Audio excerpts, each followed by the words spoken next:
السلام علیکم ورحمۃ اللہ وبرکاتہ۔ عیدی روزے یا شوال کے 6 روزے۔ اسلامی بھائیوں، رمضان المبارک کا مہینہ ختم ہونے کے بعد شوال کے 6 روزوں کی صحیح احادیث سے ترغیب ملتی ہے۔ ان 6 روزوں کی فضیلت آئی ہے: تزکیہ نفس، عمل پہ مداومت اور مسلسل عبادت مومن کی میراث ہے۔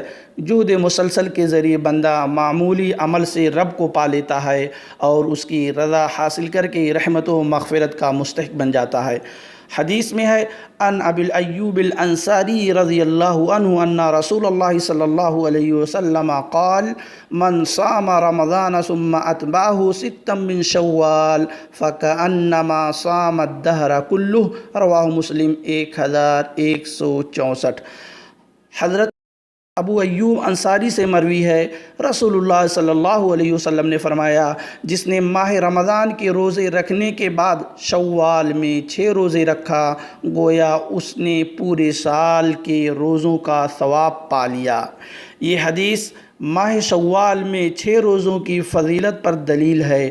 نیز سال بھر کے روزوں کا ثواب ملنے کی وجہ یہ ہے کہ قانون الہی من جاء بالحسنۃ فلہ 10 امثالھا کے مطابق ایک نیکی کا ثواب 10 نیکیوں کے برابر ملتا ہے، تو رمضان کے 30 روزوں کا ثواب 300 دن کا ثواب ہوگا۔ گویا 30 روزے قائم مقام 10 مہینے کے روزوں کے برابر ہوئے، اور 30 روزے رکھنے سے 10 مہینے کے روزوں کا ثواب ملا۔ اب اسی قانون الہی کے مطابق 6 عیدی روزے 60 روزوں کے قائم مقام ہوئے، اور 6 روزوں سے 2 مہینے کے روزوں کا ثواب ملا۔ معلوم ہوا کہ رمضان اور 6 عیدی روزوں سے سال بھر کے روزوں کا ثواب مل جاتا ہے۔ ایک دوسری حدیث میں اس بات کی صراحت بھی ملتی ہے، چنانچہ حضرت ثوبان سے مروی ہے، نبی کریم صلی اللہ علیہ وسلم نے فرمایا: صیام شہر رمضان ب10 اشہر وصیام 6 ایام بشہرین فذلک صیام السنہ۔ صحیح الجامع 3851۔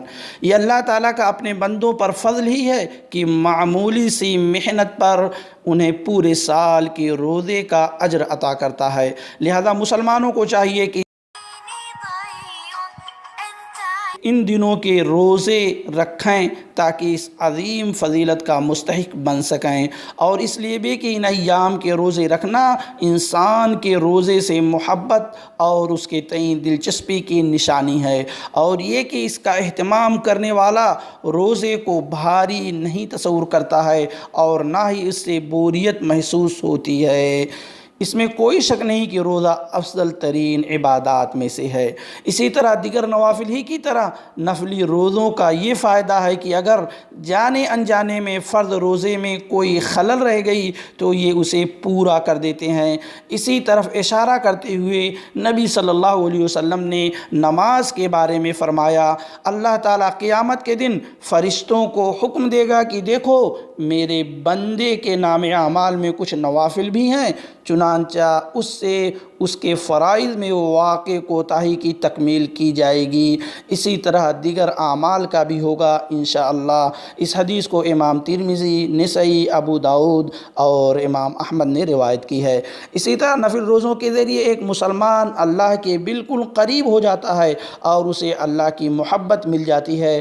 حدیث قدسی میں ہے کہ بندہ سب سے زیادہ میرے فرائض کی ادائیگی کے ذریعے میرا قرب حاصل کرتا ہے، اور بندہ مسلسل نوافل کے ذریعے میرا قرب حاصل کرتا ہے، یہاں تک کہ میں اس سے محبت کرنے لگتا ہوں۔ رواہ البخاری 6650۔ شوال کے 6 روزوں کے مسائل۔ بہتر تو یہی ہے کہ یہ 6 روزے مسلسل رکھے جائیں، البتہ ماہ شوال کے پورے مہینے میں الگ الگ بھی رکھے جا سکتے ہیں، دونوں صورتیں جائز ہیں۔ جن کے اوپر رمضان کے روزوں کی قضا بیماری، سفر یا حیض و نفاس کی وجہ سے ہو، انہیں پہلے قضا روزے ادا کرنا چاہیے، کیونکہ رمضان کے روزے واجب اور شوال کے روزے نفل ہیں۔ البتہ قضا سے پہلے نفل کا اہتمام کرنا بھی درست ہے، اکثر علماء اس کے جواز کے قائل ہیں۔ بیوی کے لیے شوہر سے اجازت لینا ضروری ہے، اگر شوہر منع کر دے تو رک جائے، کیونکہ یہ نفلی روزے ہیں۔ عید کے فوراً بعد ان روزوں کا اہتمام مستحب ہے اور کئی وجوہات سے دوسرے دنوں کے مقابلے بہتر ہے، البتہ پورے مہینے رکھے جا سکتے ہیں۔ بعض لوگ ایک یا دو یا چند روزہ رکھ کر چھوڑ دیتے ہیں، اس طرح شوال کے 6 روزوں کی فضیلت نہیں مل پائے گی۔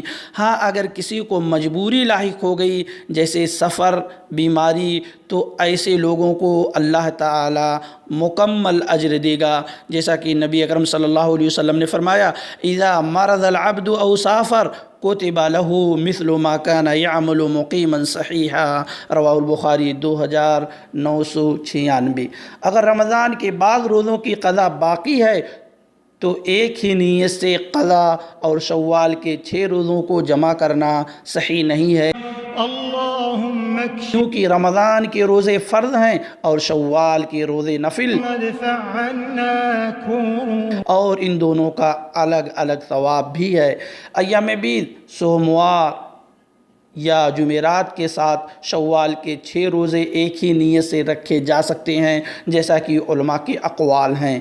اگر کوئی شخص شوال کے یہ روزے نہ رکھ سکا اور یہ ماہ ختم ہو جائے تو اس ماہ کے گزرنے کے بعد ان روزوں کی قضا نہ کرے، اس لیے کہ اس کا وقت نکل گیا اور شارع نے ان روزوں کے لیے شوال کے دن خاص کیے ہیں۔ اگر شوال اور دوسرے مہینے برابر ہوتے تو شوال کا خصوصی ذکر بے فائدہ ہوتا، واللہ عالم۔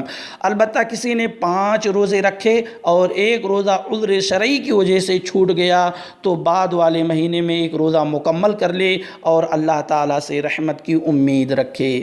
اخیر میں اللہ تعالیٰ سے دعا ہے، اے اللہ ہمیں اٹھتے بیٹھتے سوتے جاگتے اسلام پر قائم رکھ اور ہمیں دشمنوں اور حاسدوں کی خوشی کا سامان نہ بنا۔ اے اللہ ہم تجھ سے ہر خوشی کا سوال کرتے ہیں اور ہر شر سے تیری پناہ چاہتے ہیں۔ اے اللہ ہماری، ہمارے والدین اور تمام مسلمانوں کی مغفرت فرما، آمین۔ والسلام علیکم۔